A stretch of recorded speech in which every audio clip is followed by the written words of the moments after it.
Meus irmãos, vamos ler a palavra de Deus. Abra comigo a tua Bíblia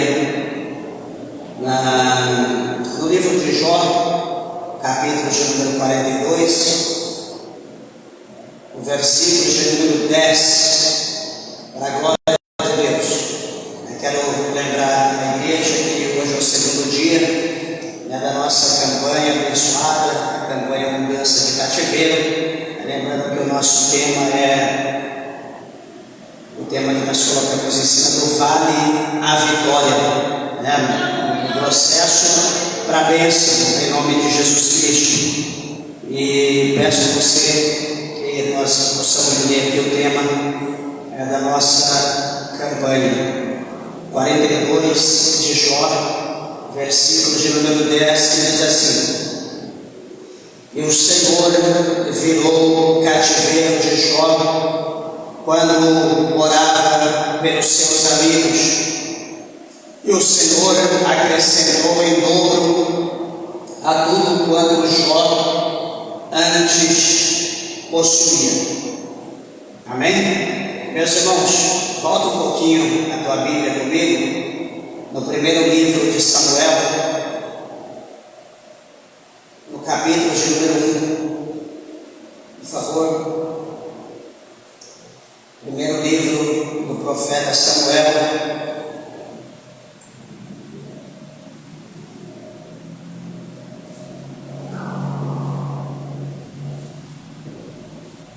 capítulo 1, versículo de número 9 adiante. Está escrito assim: Então Ana se levantou depois que comeram e beberam em Siló.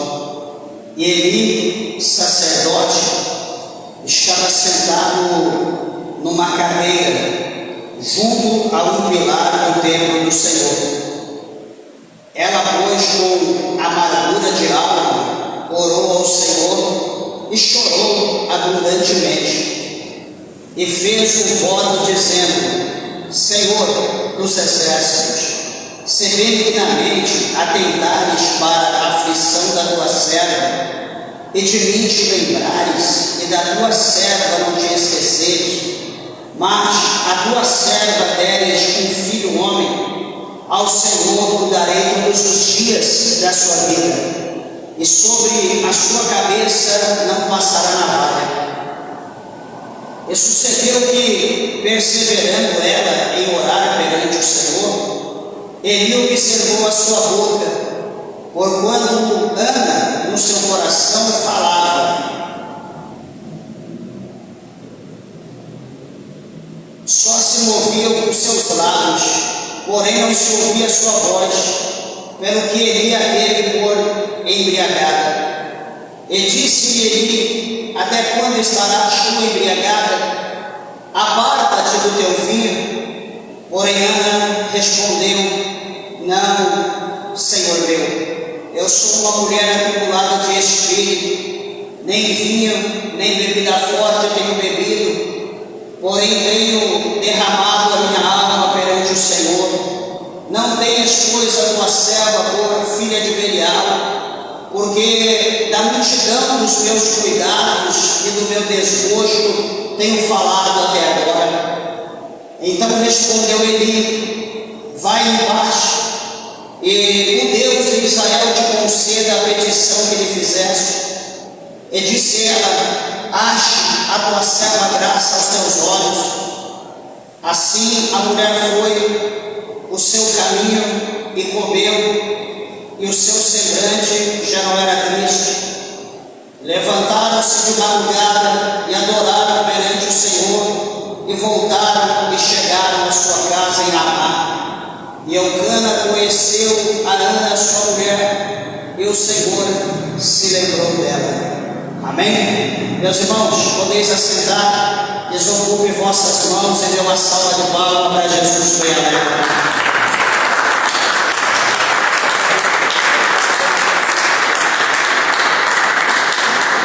Peço, igreja, eu peço por favor a tua atenção na palavra de Deus. Creio, tenho certeza que o Senhor Ele tem uma palavra ao nosso orações, né, nessa noite. Peço aos irmãos a tua atenção. E alguém pode dizer, pastor, mas o que Ana tem a ver, né, com o livro de Jó? Meus irmãos, o nosso tema é mudança de cativeiro, né, do vale à vitória. Né? Então, lemos aqui um texto muito propício, né, para o tema que nós estamos falando. Todavia, nós precisamos entender como estava a situação na ocasião, como estava vivendo o povo nessa ocasião aqui da escrita. Quando nós olhamos, quando você volta o livro antes de Samuel, 1 Samuel, vai ter Ruth. Quando você volta o livro antes de Ruth, chama-se Juízes. O capítulo 21 de Juízes, o verso 25, diz bem assim, o último capítulo de Juízes, o último versículo diz: naqueles dias não havia rei em Israel. Veja bem, naquele tempo, naqueles dias, não havia rei em Israel. Porém, cada um fazia o que parecia reto aos seus olhos. Meus irmãos,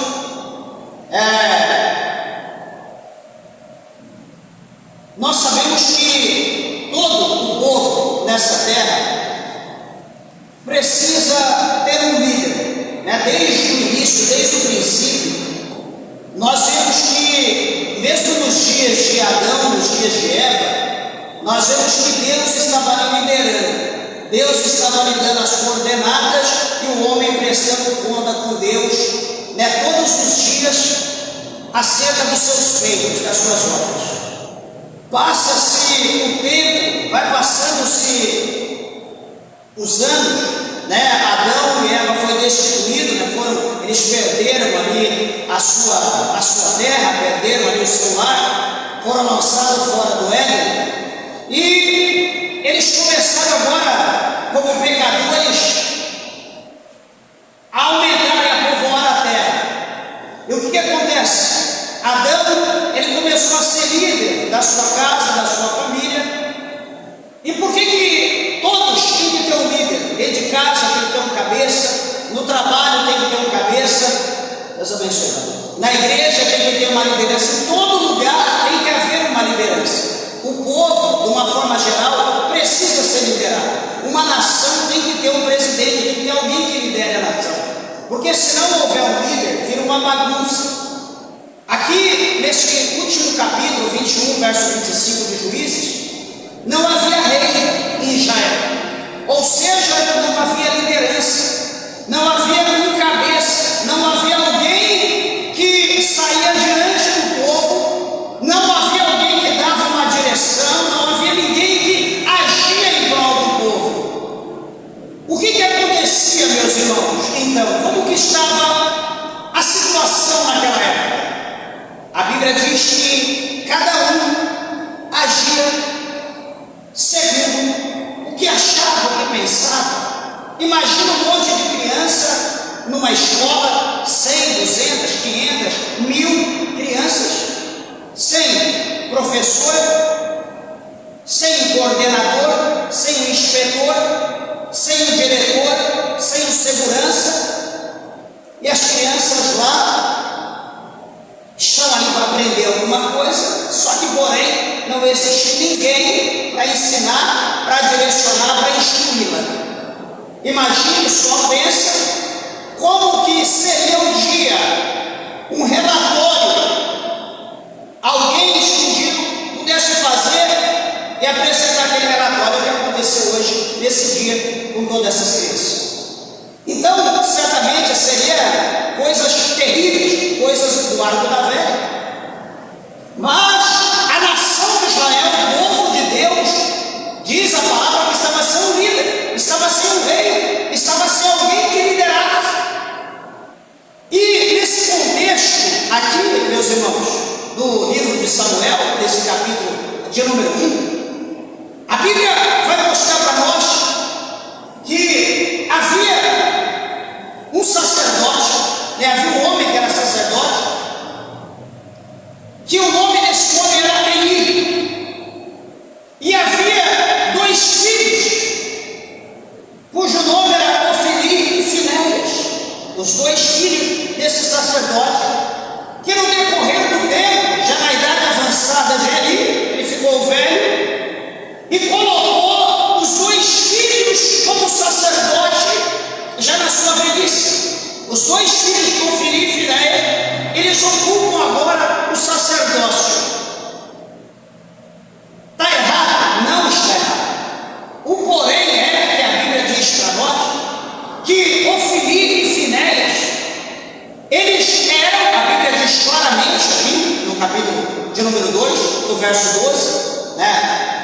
1 Samuel 2,12, diz: eram, porém, os filhos de Eli, filhos de Belial, ponto, vírgula, não conheciam o Senhor. Meus irmãos, queridos e amados irmãos, isso gera em nós uma preocupação. Por exemplo, vamos dar um exemplo para imagina que a igreja de Deus, a obra do Senhor. Deus, por exemplo, coloca, vamos supor, vamos usar meu exemplo, eu estou aqui como pastor da igreja, liderando o povo, eu tenho 2 filhos, já estão adultos, porém, esses 2 filhos não aceitaram Jesus, não porque eu sou crente, como meus filhos são crentes. Eu sempre lembro isso: filho de peixe é peixe, mas filho de crente não é crente. Se alguém já foi visitar presídio, o que mais existe em presídio é filho de crente, de pastor, de missionária, de obreiros, enfim, o que mais tem. Lamentável dizer, mas tem muito. Então imagina, eu sou um pastor, de repente tenho um problema de saúde, ou vou me jubilar e pego meus 2 filhos, o ministério, o exemplo eu fundei, é meu, entre aspas, porque não é dono de nada, é de Deus, mas está no meu nome. Eu vou e coloco o meu filho aqui para ser o pastor, ser o dirigente da igreja, tomar conta do povo. Porém, os meus filhos nunca levantaram a mão para Jesus, nunca confessaram Jesus publicamente, não tem conhecimento algum da Bíblia, curte rock, samba, funk, curte futebol, vive no mundão, como todos filhos de Belial. E eu coloco eles para liderar a igreja. Será que alguém consegue pensar, imaginar como ficaria a igreja na liderança, na direção desses 2 homens? Desculpa falar isso, mas isso aconteceu nos dias de Ana, e hoje tem acontecido muito isso também aqui no Brasil, como em qualquer outra parte do mundo. Pessoas que tomam a direção, é dada o poder pelo homem, não por Deus, para pessoas que talvez que nunca confessaram Jesus, que não têm o conhecimento, de repente fez um pastor, mas é teólogo. E aí? Você conhece a teologia? Você já fez teologia? A faculdade é teológica, uma Mackenzie da vida. Qualquer pessoa vai lá, matricula e faz teologia. Pode ser um bruxo, um maçom, feiticeiro, um espírita, qualquer tipo de gente. Vai lá, faz, sai de lá com um diploma, sou teólogo. E aí? Só porque ele é teólogo, ele é crente? Só porque alguém carrega uma Bíblia, essa pessoa é crente? Só porque veste um traje, ele é crente? Assim encontrava-se Ofni e Finéias, sacerdote naquela época, e cada um fazia o que bem entendia, segundo o que passava no seu coração. Nesse cenário, a Bíblia vai mostrar para nós aqui um casal, quero ser aqui bem detalhista nessa situação para os irmãos entenderem. A Bíblia vai mostrar para nós que tinha um casal, um homem que era um líder chamado Elcana, e esse homem, aqui na sua época, nos seus dias, a poligamia. O que era a poligamia? Era um homem ter mais de uma esposa, era permitido nessa época. O povo precisava aumentar na terra, era permitido essa situação. Então Elcana, diz a Bíblia, que ele tinha 2 esposas. Uma esposa chamava Penina e a outra esposa chamava-se Ana. Ele era casado com as 2, imagino eu, olhando, não que a Bíblia diz, mas ao meu ver, a Bíblia mostra para nós aqui que o amor que ele tinha por Ana era um amor entranhado, era um amor muito grande que ele tinha por Ana. Porém, o versículo 5 e o versículo 6 mostra para nós que Deus tinha um propósito na vida de Ana.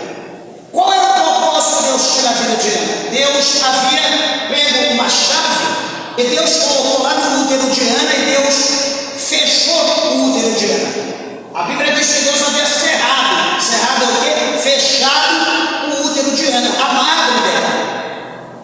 E nós sabemos lá em Apocalipse, quando é descrito a uma das igrejas da Ásia Menor, é dito que o Senhor, Ele é aquele que tem a chave de Davi. Por quê? Porque Ele é aquele que fecha a porta e ninguém tem o poder de abrir. E Ele é aquele que abre a porta e ninguém tem o poder de fechar. Então, quando nós lemos o verso 5 e 6 do capítulo 1 de 1 Samuel, nós vemos que Deus, Ele fechou a madre da Diana. Agora, por que Deus fez isso? Porque certamente, mais cedo ou mais tarde, ou melhor dizendo, mais tarde, Deus teria algo para fazer por intermédio de Ana.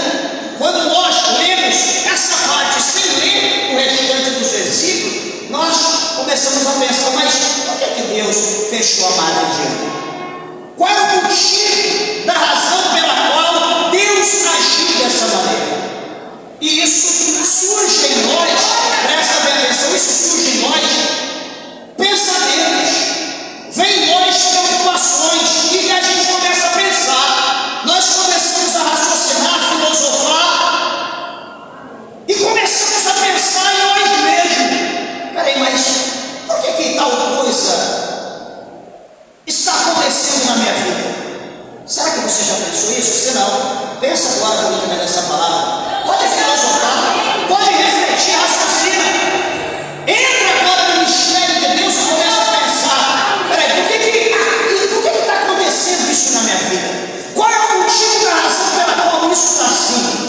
Deus já disse que Deus ia mudar, Deus disse que isso ia acontecer, mas qual é o motivo? Por que Deus quer que isso chegue nesse nível? Eu quero te dizer, mediante a palavra de Deus, que Deus, Ele tem um projeto na tua vida, Deus tem algo para fazer na tua vida, que Deus vai glorificar o nome dEle, aqueles que verem, ficarão boca aberta de queixo caído, glorificando a grandeza e o poder do teu Deus. Lá na sombra, a candarabra, subicando a obra cheia. Sabe por que, meus irmãos? Porque as coisas não acontecem na nossa vida à toa. Tudo tem um propósito. Tudo tem um propósito. Até na perda do ente querido tem um propósito. Até na perda de um grande bem valioso tem um propósito. Enfim, nos mais diversos tipos de situação há um propósito de Deus, a qual nós não entendemos. Só que o nosso tema é do vale à vitória. Então vamos entender. Qual era o vale de Ana? Meus irmãos, no capítulo 1, o versículo de número 4 para frente, a Bíblia vai mostrar para nós. Ana sendo estéril, Penina já não era estéril. A Bíblia diz que todo ano Penina dava filhos a Eucana. Penina era uma terra fértil, ela produzia frutos, e segundo aquela época, segundo o entendimento da época, o povo, isso estou dizendo o povo judeu, não para as outras nações, mas o povo judeu, uma mulher que não produzia filho, era uma mulher amaldiçoada por Deus, era uma terra seca, era uma mulher que ela não era bendita, ela não se enquadrava no Salmo de número 128. Essa mulher era talvez desprezada pelos homens, porque ela não produzia, mas o amor de Eucana por ela era um amor muito grande por Ana. E Penina todo ano dava filhos, todo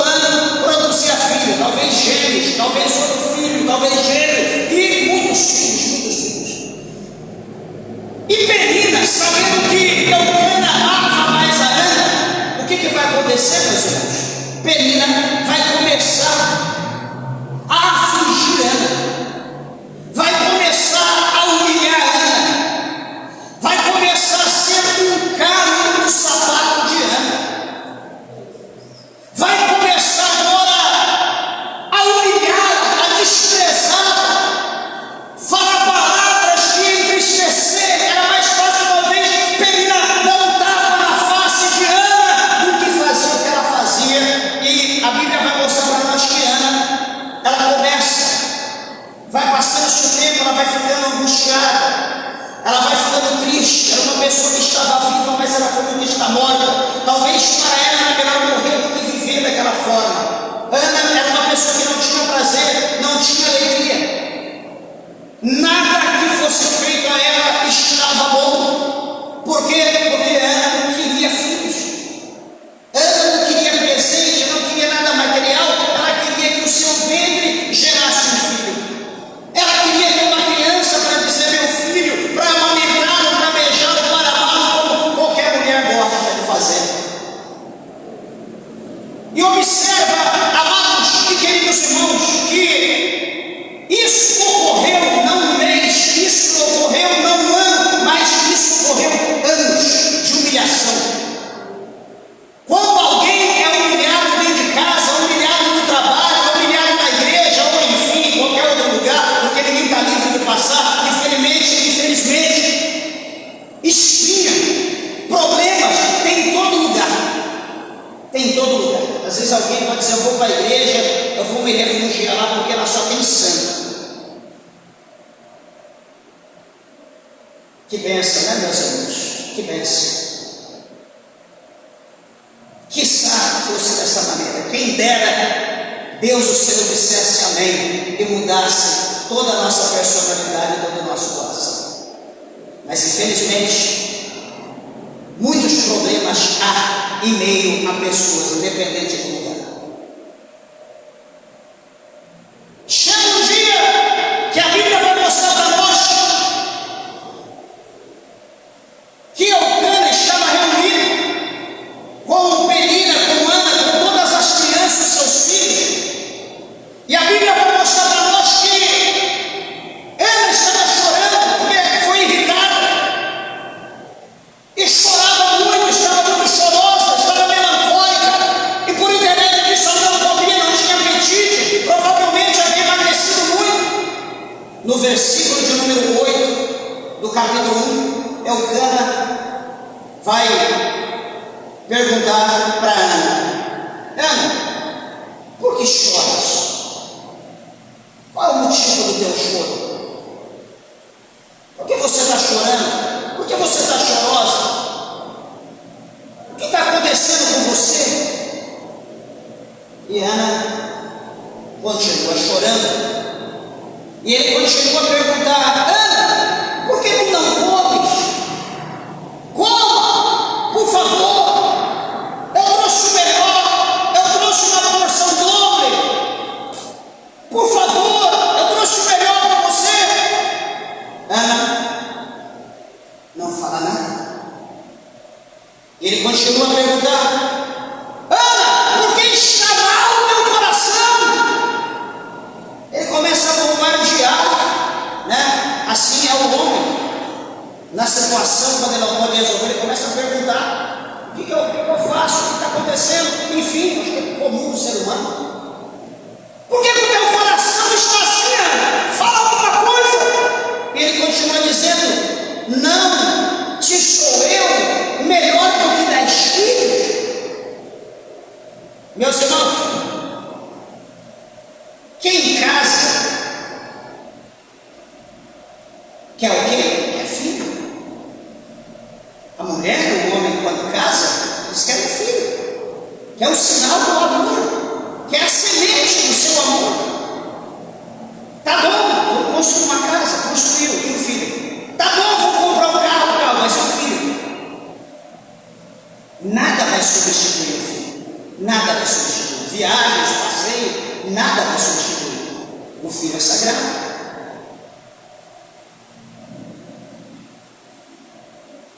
A Bíblia diz que quando Ana, ela ouve aquele monte de perguntas, ela não fala nada. Ana está no momento ali de desespero. Sabe aquele momento que chega aqui? Deus precisa agir, porque se Deus não agir, eu vou morrer. Deus precisa falar comigo. Deus precisa agir de alguma maneira, porque se Deus não agir, eu não aguento mais. Eu vou morrer, eu tenho fraco. Ana, provável pelo jeito da situação, estava assim. Só que esse era o vale que ela estava passando, o vale da humilhação, o vale do desprezo, o vale da calúnia e entre tantas coisas.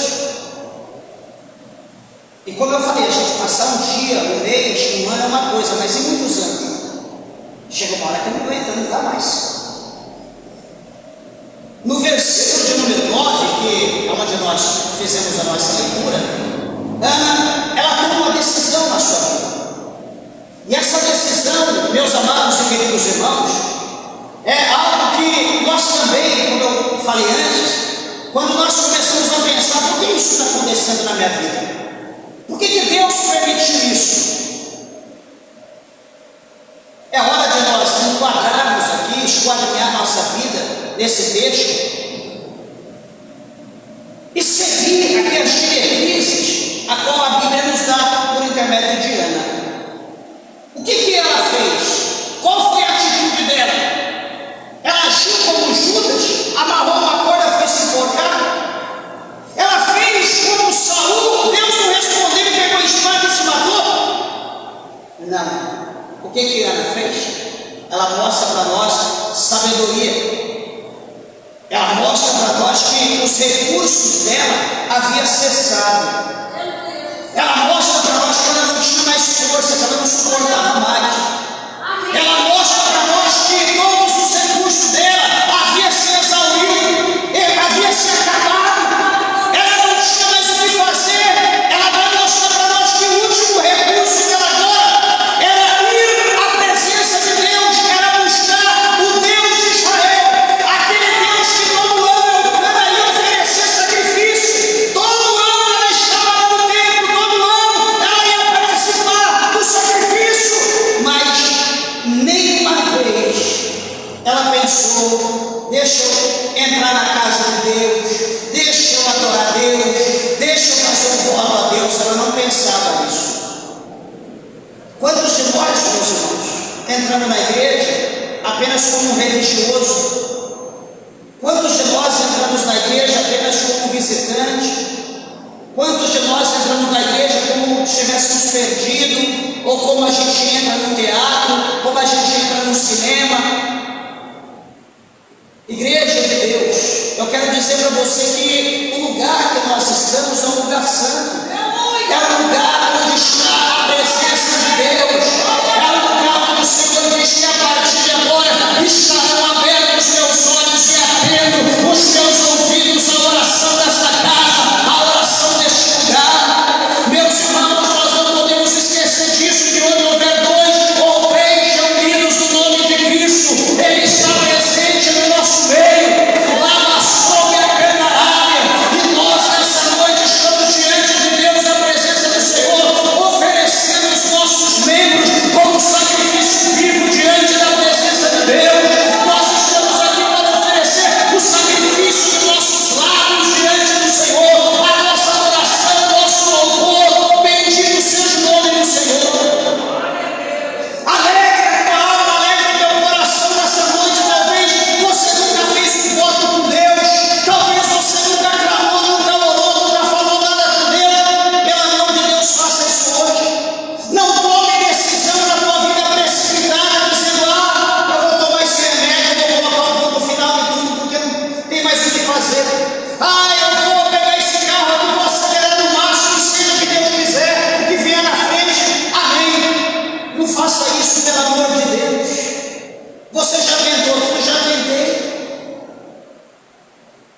Tentou tudo? Tentei. Tudo que havia possibilidade, mas a pergunta é: você tentou Deus?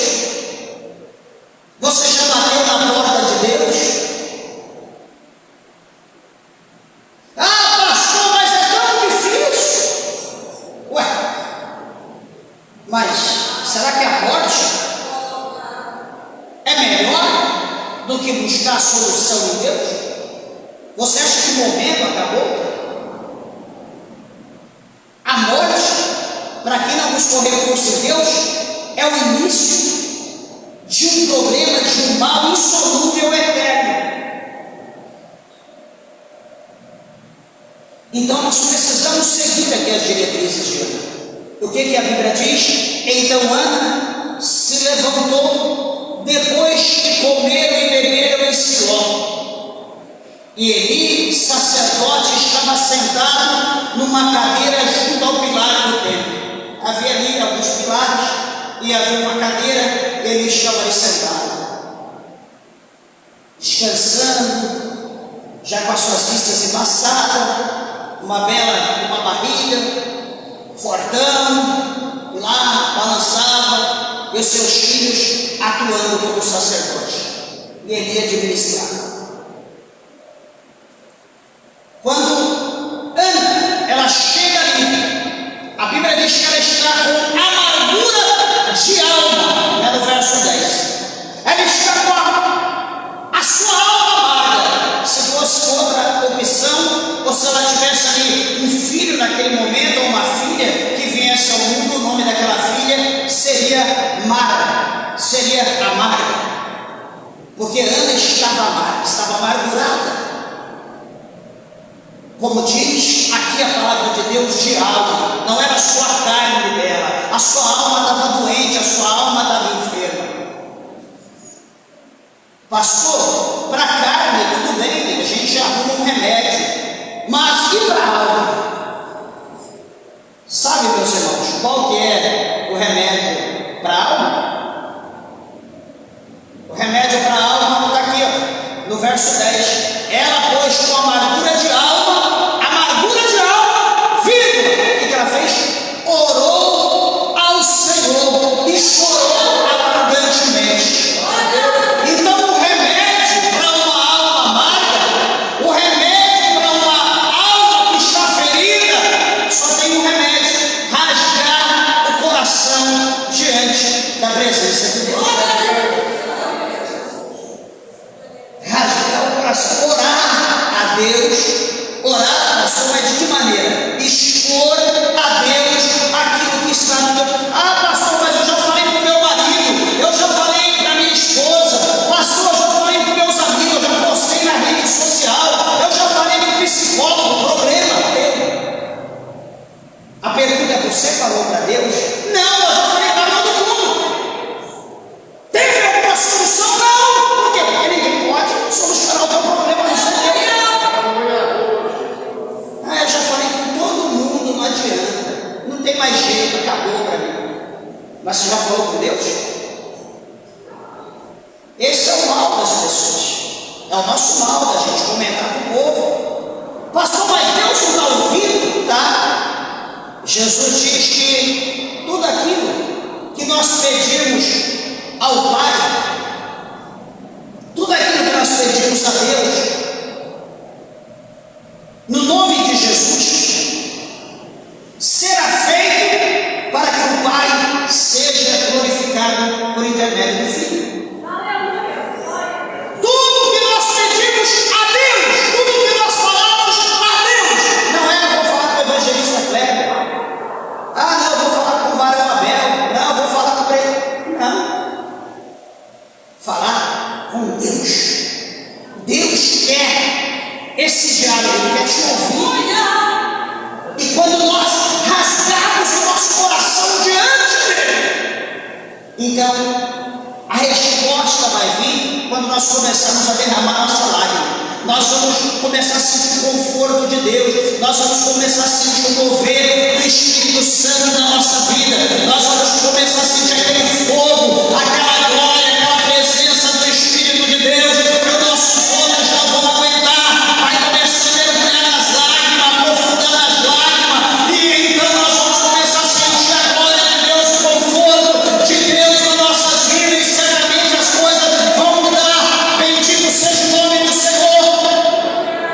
Igreja de Deus, eu quero dizer nessa noite para você que a solução para o teu problema, a resposta para aquilo que você tem pedido, que você tem buscado, Deus, Ele continua sendo o Senhor Todo-Poderoso.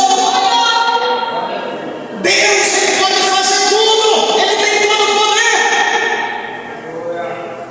Então, Ana, ela vai orar, ela vai chorar abundantemente, e a abundância vai balbuciar, vai chorar de inchar os olhos, o seu rosto, vai molhar suas pernas, dentro da lágrima, vai chorar até perder força, até não ter mais o que chorar. Não é só um choro, chorar abundantemente.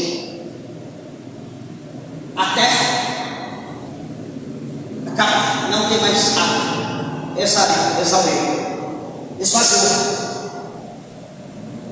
E depois, o que ela vai fazer? Qual o segundo? O primeiro, orar. Segundo, chorar. Terceiro, o que ela vai fazer? Versículo 11: fez um voto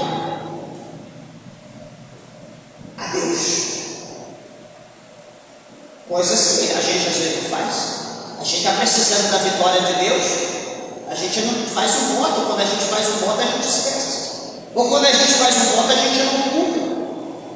Ah, não, Deus sabe, não precisa fazer voto, não. Se não precisasse, não estava escrito na Bíblia. Voto é uma questão de fé.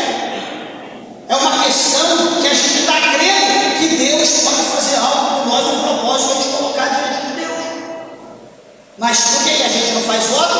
Porque a gente não está precisando. Porque se nós tivéssemos, nós fazíamos. Então ela vai fazer um voto a Deus. Qual que é o voto que ela vai fazer? Ô Senhor, eu preciso de um monte de camelo, de carroça, um monte de cavalo egípcio, cavalo árabe. Não. Senhor, eu preciso de um castelo, de um palácio. Não. Não é assim que a gente... Olha, é como aquele cego, o filho de Timeu, que muitos falam, o cego chamado Bartimeu. Coisa nenhuma, precisa ser cego Bartimeu. Não tem nome Bartimeu. Bartimeu significa filho de Timeu. Bart quer dizer filho, e Timeu é o nome do pai. Filho de Timeu, Bartimeu. É como aquele cego, filho de Timeu, clamando, pedindo: Jesus, filho de Davi, tem misericórdia de mim. Cala a boca, Jesus não vai te ouvir. Mais alto: Jesus, filho de Davi, tem misericórdia de mim. Jesus ouviu, traz o cego aqui. O cego está diante de Jesus, está ali, e Jesus olhando para o cego, e o cego ali naquele mundo escuro. E Jesus pergunta: o que queres que eu te faça, meu filho? E aí, meus amigos, o que a gente vai pedir para Jesus? E aí, vai? O que nós vamos pedir para Jesus? Ah, Senhor, eu sou cego, trabalho lá no INSS, uso aquele jurídico da minha aposentadoria, sabendo que Jesus tem todo o poder. Pede lá para ele, para o juiz agir lá e protocolar e dar vitória. Ô Senhor, sei lá, me dá uma capa nova, me dá uma bengala nova, prepara aí um guia novo, uma pessoa que tenha paciência. Meus irmãos, nós estamos diante de Deus que tem todo o poder. A Bíblia diz que nós pedimos e nós não recebemos.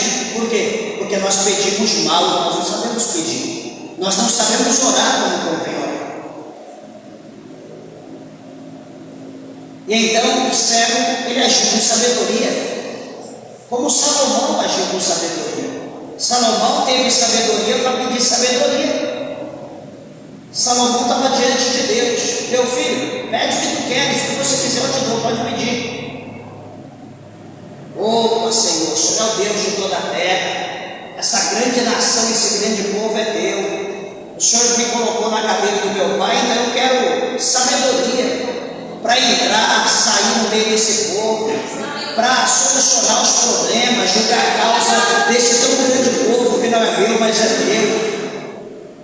E ele orou a Deus uma sabedoria tão grande que o Senhor olhou, Deus o amou, e o Senhor então resolveu dar sabedoria como ninguém antes teve nem depois.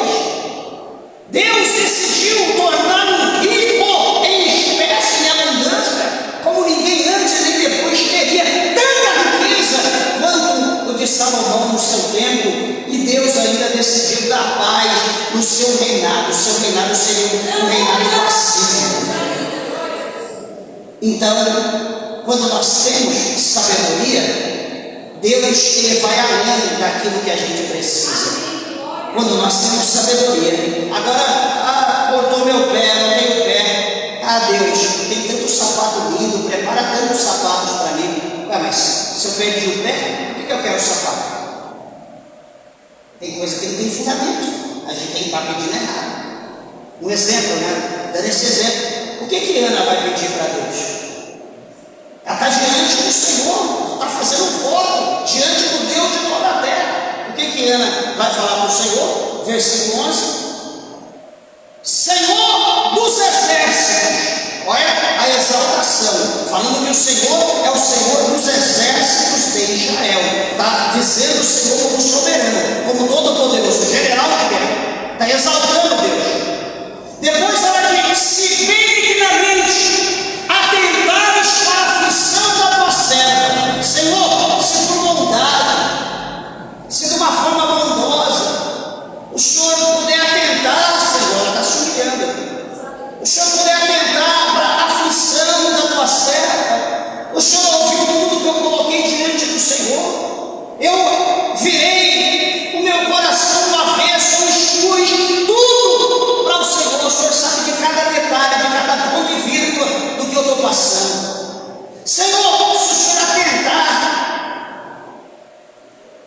para a aflição da tua serva, e se o Senhor se lembrar, dizer, olha, se o Senhor não se esquecer, ela sabe que Deus não se esquece de ninguém. Ela sabe que Deus não esquece de nenhum servo. É como o profeta messiânico, ele escreveu. Olha o que Isaías ele fala. Ele diz que pode uma mãe esquecer do seu filho, esse filho que foi gerado no seu ventre, que ficou 9 meses no seu ventre. Pode a mãe se esquecer do seu filho que ama? Não, é impossível. Mas o Senhor diz: todavia, porventura, se essa mãe ela se esquecer desse filho,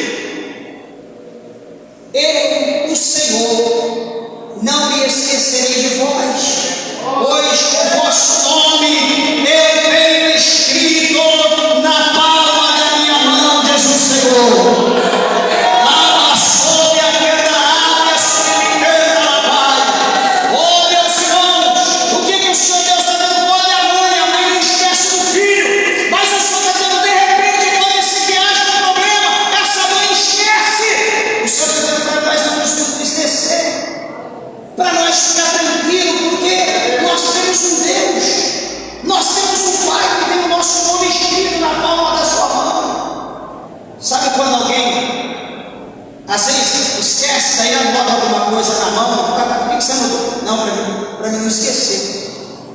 Então, isso simboliza escrever na mão, que sempre eu estou ali lembrando que eu tenho algo. E ainda quando está o nome da pessoa, ainda que você já sabe, você não vai esquecer mesmo. Então o nosso nome, o meu, o teu, pastor, é na mão de Deus, né? Você pensa que a mão de Deus é igual a nossa? A Bíblia diz que a terra é o escabelo dos pés do Senhor. A terra é grande? Para nós é infinita, mas para Deus é só um lugar onde ele se coloca o pé, ele só ele apoia o pé. Imagina o tamanho da mão de Deus. Será que cabe o meu nome na mão dele? Será que cabe o teu, nosso? Ah, meus irmãos, Deus é terrível. Nós não temos como descrever Deus. Não existe nada que revela a Deus, a grandeza, a soberania de Deus. A Bíblia, o que a Bíblia mostra de Deus é apenas um pequeno vislumbre. O máximo que nós vemos aqui na Bíblia de Deus não é nada. Não há quem possa descrever Deus. Então observa uma coisa que ela fala: se o Senhor lembrar da tua serva e não esquecer, mas a tua serva der um filho, homem, varão.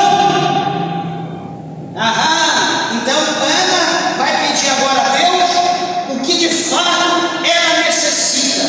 Ana, ela vai ser objetiva. Ana, ela quer um filho e ela vai pedir um filho a Deus. Se o Senhor der um filho varão, um filho homem, é o que ela está pedindo a Deus. Ela quer um filho, ela quer uma criança. Chega de ser humilhada, apenas uma criança já é o suficiente. Ela não será mais humilhada por Penina. E o que vai acontecer, meus irmãos? Ela diz que então o darei ao Senhor todos os dias da sua vida, e sobre a sua cabeça não passará navalha. Esse foi o voto de Ana. Ela pede um filho, e se Deus der, ela vai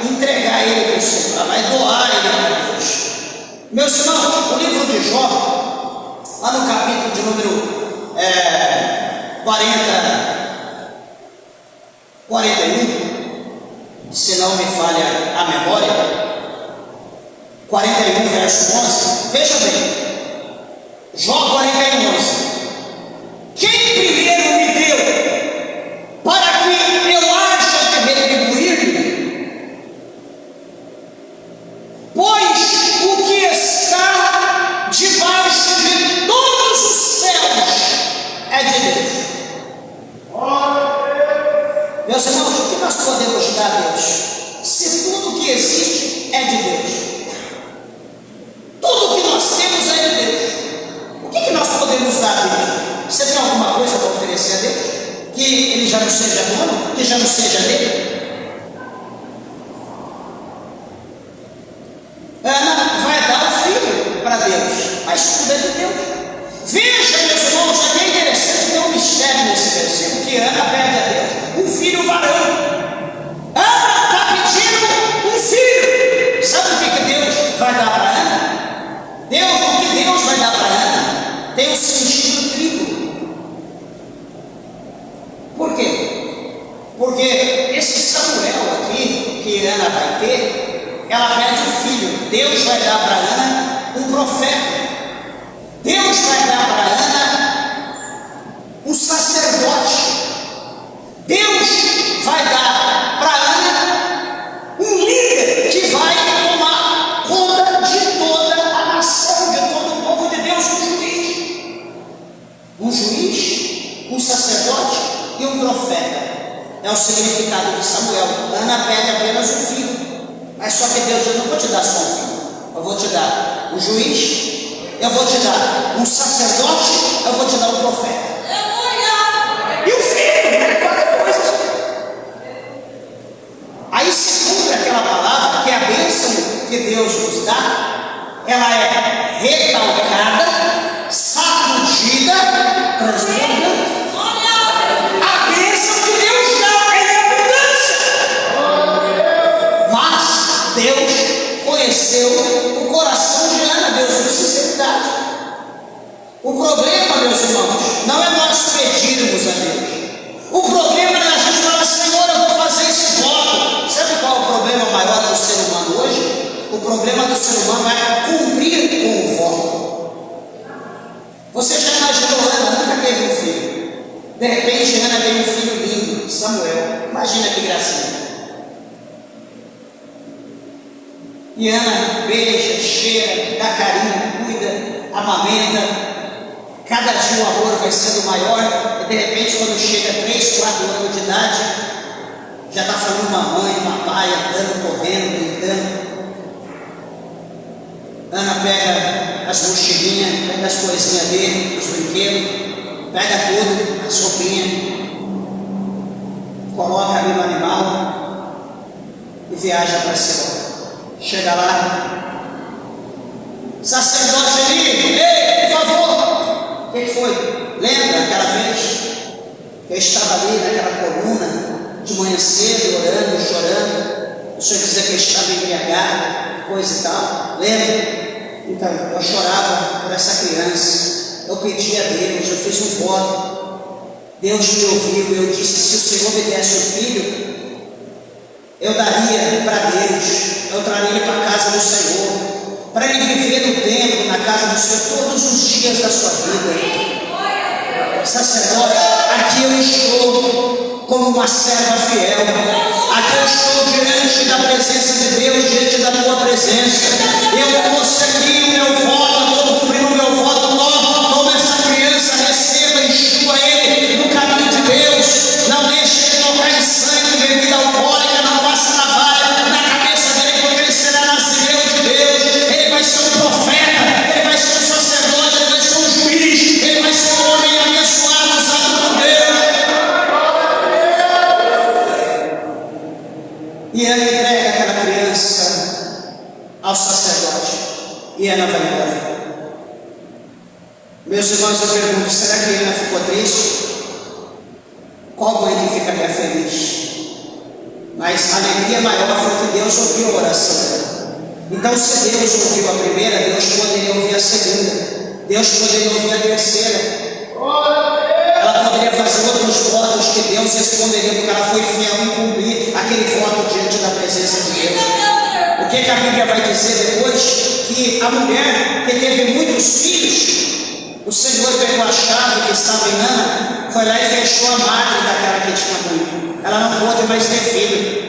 Aquela que tinha a madre fechada, Deus foi e abriu. Teve mais um, mais dois, mais três, mais quatro, mais cinco, mais seis. Ana depois surpreendeu. Deus deu muitos para ela por causa da sua fidelidade. Eu quero dizer uma coisa, encerrar essa palavra e dizer para os irmãos, meus irmãos, você está cansado de ouvir isso, mas eu quero dizer uma coisa mediante essa palavra, que vale a pena ser fiel. Vale a pena ser fiel. Amém. Nós não perdemos nada em ser fiel a Deus. A Bíblia diz que o servo, capítulo 28, verso 20 de Provérbios, a Bíblia diz que o servo fiel abundará em bênçãos. Ou seja, as bênçãos de Deus serão em abundância sobre a vida do servo fiel. E ser fiel, igreja, a Deus, não é só naquilo que eu acho, só naquilo que eu entendo, só naquilo, não. Ser fiel em tudo aquilo que Deus, o Senhor, Ele quer. Ser fiel no nosso casamento, é ser fiel com nossos filhos, é ser fiel com a nossa esposa, com o esposo, é ser fiel com os pais, é ser fiel ao nosso patrão, é ser fiel na igreja com nossos irmãos, com os obreiros, com o pastor, com a nossa direção, é ser fiel em tudo aquilo que nós temos entendimento. E assim nós sendo fiel, pode ter certeza que as bênçãos de Deus, elas virão sobre a nossa vida. E as bênçãos de Deus, diz Salomão, que nos enriquece e que não nos acrescenta dores. Amém? Sejam abençoados por esta palavra. Que Deus te abençoe, que Deus te prospere grandemente em nome de Jesus. Amém? As palmas bem alegres são para Jesus.